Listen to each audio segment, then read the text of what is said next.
আজকের ভিডিওটি একদম মিস করবেন না। আজকে নিয়ে চলে এসেছি আপনাদের সামনে একটি সম্পূর্ণ নতুন ভিডিও। নরমালি আমরা দেখিয়ে থাকি প্রত্যেক ভিডিওতে সোফার কাঠামো অথবা সম্পূর্ণ সোফাটি রেডি হয়ে যাওয়ার পরে। আজকে আপনাদের দেখাবো সম্পূর্ণ একটি সোফার ফর্মিং এর কোয়ালিটি, কোন ফর্ম ব্যবহার করলে সোফাটির টেকসইতা বাড়বে এবং সোফার ফর্ম তাড়াতাড়ি বসবে না। নরমালি সোফার মধ্যে যে সমস্যাটি সব থেকে বেশি দেখা যায় সেটা হচ্ছে কয়েক বছরের মধ্যেই সোফার ফর্ম দেবে যায় অথবা সোফার ফর্ম নরম হয়ে যায়। সেই বিষয়টি কেন হয় আজকে সেটা সম্বন্ধে জানবো এবং কোন ফর্ম ব্যবহার করলে সোফাটির টেকসইটা বাড়বে এবং দীর্ঘ সময় পর্যন্ত সোফাটিকে ভালোভাবে ব্যবহার করা যাবে।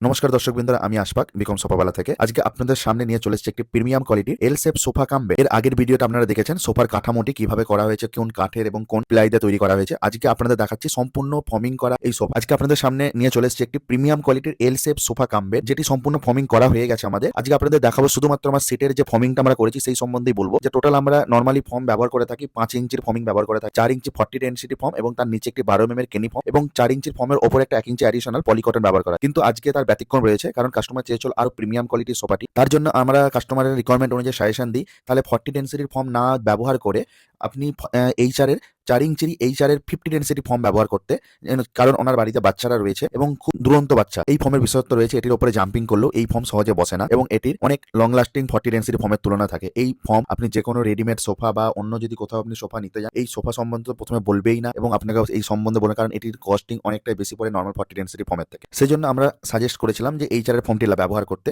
এবং এইচআর এর সুবিধা হচ্ছে এইচআর ফর্মের এটি আপনারা দেখতে পাচ্ছেন, এটির স্ট্যাম্প রয়েছে, কোম্পানির সম্পূর্ণ স্ট্যাম্প রয়েছে। দেখুন এইচআর ফর্ম 50 বলে লেখা রয়েছে। এটি হচ্ছে কোম্পানির আইডেন্টিটি, যেটি একটি এইচআর 50 ডেনসিটি ফর্ম। এই ফর্মের বিশেষত্ব রয়েছে, নর্মালি 4 ইঞ্চি ফর্ম কি হয় পরবর্তীকালে ব্যবহার করতে করতে সফট হয়ে যায়, কিন্তু এই যে ফর্মটি রয়েছে এটি একটু সফটনেস থাকে এবং এটা স্প্রিং এর মতো বাউন্স করে, অর্থাৎ এটির উপরে যদি আপনি জাম্পিং করেন এটা সহজে বসবে না। যেমনটি আমরা এই ভিডিওতে দেখাচ্ছি যে একটি মানুষ যদি জাম্পিং করছে, দেখুন ফর্মটা আবার নর্মাল যে শেপ রয়েছে সেই শেপেই রয়ে যাচ্ছে এবং এই ফর্মের ওয়েট নর্মাল যে কোনো ফর্মের থেকে অনেক বেশি হয়। এই সোফাটি সম্পূর্ণ হলে আপনাদের সামনে আমরা ভিডিও নিয়ে আসবো এবং আপনার যদি কোনো রকমের ইনকোয়ারি থাকে বা সোফা বা ডাইনিং চেয়ার টেবিল অথবা ম্যাট্রেস বা পর্দার যদি কোনো রকমের রিকোয়ারমেন্ট থাকে, আমাদের স্ক্রিনে দেওয়া নাম্বারে যোগাযোগ করতে পারেন বা আমাদের কারখানায় সরাসরি এসে ভিজিট করতে পারেন। আর হ্যাঁ, বলে রাখি, এই সমস্ত যে কাজটি আমরা করছি এটা আমরা কাস্টমারকে সরাসরি আমরা কারখানায় নিয়ে এসে দেখিয়েছি এবং আমরা আপনাদেরকেও দেখাচ্ছি। এবং আপনি যদি আমাদের সোফা অর্ডার দেন, আমরা পুরো সম্পূর্ণ 100% ট্রান্সপারেন্সির মাধ্যমে আপনাকে সোফার কাঠামোর কোয়ালিটি, ফর্মের কোয়ালিটি যেরকমভাবে আপনার সাথে কন্ট্যাক্ট হবে সেই সমস্ত কিছু আপনাকে আমরা দেখিয়ে কাজ করবো। আপনি যদি নাও আসতে পারেন, আমরা আপনাকে সোফার ফটো ভিডিও করে পাঠিয়ে দেখিয়ে দেবো যে আপনাকে আমরা যে কথা দিয়েছি সেই রকম আমরা কথা রেখেছি কিনা।